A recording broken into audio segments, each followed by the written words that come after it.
ہم بتاتے ہیں کہ اللہ کی مدد مسلمانوں کے ساتھ ہوتی تھی، دکھا نہیں سکتے تھے، صحابہ دکھاتے تھے، صحابہ اللہ کی مدد دکھاتے تھے، اور اس لیے دکھا سکتے تھے کہ وہ دین دکھاتے تھے۔ کونو مثلنا، ہماری طرح ہو جائے، یہ دین ہے، اسی طرح دین ہوتا ہے۔ آج پوری دنیا میں ایک محلہ ایک پیش نہیں کر سکتے جس میں 100% دین ہو، تو پھر ہم کیسے مدد دکھائیں گے؟ ایک عورت ہے حضرت خولہ بنت ثعلبہ رضی اللہ تعالی عنہ، ایک لمبا معاملہ ہے۔ ان کو شوہر نے ایک زمانے جاہلیت کی طلاق تھی، انت علی کظہر امی، تم میری ماں کی طرح ہو، ماں کی پیٹھ کی طرح ہو، طلاق دے دی۔ اس انداز کا ایک طلاق تھا زمانہ جاہلیت میں۔ وہ رسول اللہ صلی اللہ علیہ وسلم کے سامنے آئی اور آپ سے اپنی پریشانی کا ذکر کیا، اور آپ صلی اللہ علیہ وسلم سے درخواست کی۔ آپ نے فرمایا مجھے تو لگتا ہے کہ آپ اس پر، اوس بن صامت پر حرام ہو گئی ہیں۔ وہ بار بار جھگڑ رہی تھی، یا رسول اللہ میرے چھوٹے چھوٹے بچے ہیں، یا رسول اللہ ساری زندگی میں نے خاوند کی خدمت کی ہے، اب میں اس عمر کو پہنچی ہوں، اب میں کہاں جاؤں گی، میرے ساتھ شادی کون کرے گا، میرا کیا مستقبل ہوگا؟ اللہ کے رسول صلی اللہ علیہ وسلم کے پاس بار بار آ رہی ہے، بار بار۔ قد سمع اللہ قول التی تجادلک فی زوجہا، تجادلو، مجادلہ کر رہی ہے۔ ایک دفعہ بات کو مجادلہ نہیں کہتے، بار بار بات کرنا۔ اللہ کے رسول صلی اللہ علیہ وسلم کچھ فرما رہے ہیں، کچھ وہ کہہ رہی ہے۔ پھر کچھ دیر کے لیے چلی گئی، پھر واپس آ گئی، یا رسول اللہ میرے بارے میں کوئی حکم آیا ہے؟ جس کو پریشانی ہوتی ہے نا، اس آدمی کا عام آدمی اندازہ نہیں لگا سکتا کہ اس کو کتنی پریشانی ہے۔ وہ بار بار آ رہی تھی۔ اللہ کے رسول صلی اللہ علیہ وسلم نے فرمایا ما امرت فی شانکا، حتی الآن، اس وقت تک مجھے آپ کے بارے میں کوئی حکم نہیں ملا۔ بہت پریشان تھی، اور رسول اللہ صلی اللہ علیہ وسلم نے فرمایا کہ مجھے تو لگتا ہے کہ آپ کا معاملہ ابھی ختم ہو گیا۔ حضرت عائشہ رضی اللہ تعالیٰ عنہ فرماتی ہیں کہ میں تھوڑی دور بیٹھی تھی، مجھے اس کی فریادوں کی آواز بھن بھناہٹ کی طرح آ رہی تھی، میں سن نہیں رہی تھی کیا کہتی ہے۔ اور اللہ کے رسول صلی اللہ علیہ وسلم نے فرمایا کہ ابھی حکم نہیں آیا، اور اس نے پھر اللہ کے رسول صلی اللہ علیہ وسلم پر غم زدہ ہو کر ایک عجیب بات کہہ دی، یا رسول اللہ ساری چیزوں کے حکم آپ پر آتے ہیں، میرے ہی حکم آپ پر نہیں آتا۔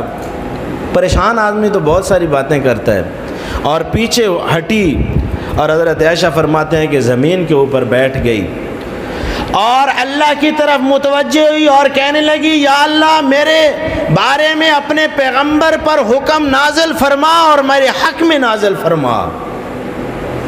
بیٹھی ہوئی ہے ایک بوڑھی ماں اور یہ فریاد کرے میرے اللہ اپنے پیغمبر پہ حکم نازل فرما اور میرے حق میں فرما۔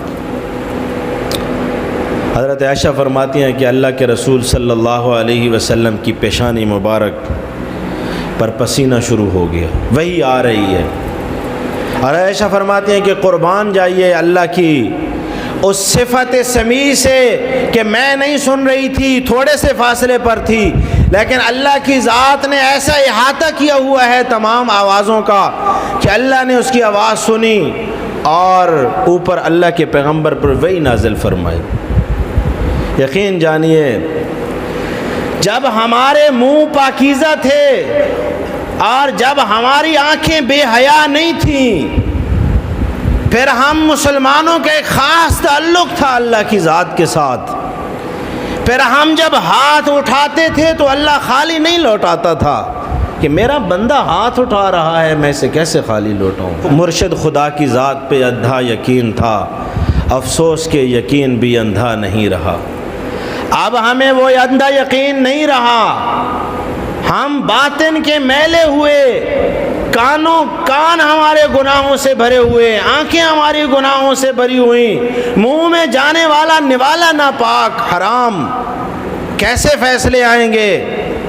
اور اللہ نے اللہ قول التی تجادلک فی زوجہا وتشتکی الی اللہ واللہ یسمع تحاورکما، اے میرے پیغمبر وہ عورت جو آپ سے باس مباحثہ کر رہی تھی اور اپنے شوہر کے بارے میں جھگڑ رہی تھی، اللہ نے اس کی شکایت کو سن لیا ہے، اللہ نے حکم تبدیل فرما دیا کہ زمانہ جاہلیت کی اس طلاق کو زہار میں تبدیل فرما دیا کہ کفارہ دے اور طلاق ختم ہو۔ اور فرماتے ہیں کہ بہت بعد کے عرصے میں جب حضرت عمر رضی اللہ تعالیٰ عنہ امیر المومنین بنے، اور فرماتے ہیں کہ وہ ایک قافلے کے ساتھ جا رہے تھے تو ایک عورت نے انہیں آواز دے کر روکا اور اپنی طرف بلایا، تو حضرت عمر رضی اللہ تعالیٰ عنہ گئے اور وہ عورت بات سنا رہی ہے اور سنا رہی ہے اور سنا رہی ہے۔ خواتین بہت لمبی ڈیٹیل سے بات کرتی ہیں، تو حضرت عمر کھڑے ہیں، سن رہے ہیں سن رہے ہیں سن رہے ہیں، کافی ٹائم گزر گیا، لوگ انتظار میں ہیں۔ جب واپس آئے تو انہوں نے کہا امیر المومنین ایک خاتون نے آپ کو اتنی دیر کے لیے کھڑا رکھا، تو بڑا عجیب جملہ فرمایا، فرمانے لگے تم جانتے ہو وہ خاتون کون ہے؟ وہ خاتون خولہ بنت ثعلبہ ہے، اور وہ خاتون ہے جو زمین پر آواز دے اللہ عرش پر سنتا ہے۔ عمر کون ہوتا ہے اس کی بات کو نہ سننے والا، اور عمر کون ہوتا ہے اس کو یہ کہنے والا کہ مجھے جلدی ہے؟ اور سنو قافلے والوں، اگر وہ خاتون مجھے رات تک اسی طرح کھڑے رکھتی اور باتیں کرتی رہتی، عمر کھڑا رہتا اس کی بات کو سنتا رہتا۔ عمر کون ہوتا ہے اس کی بات کو نہ سننے والا؟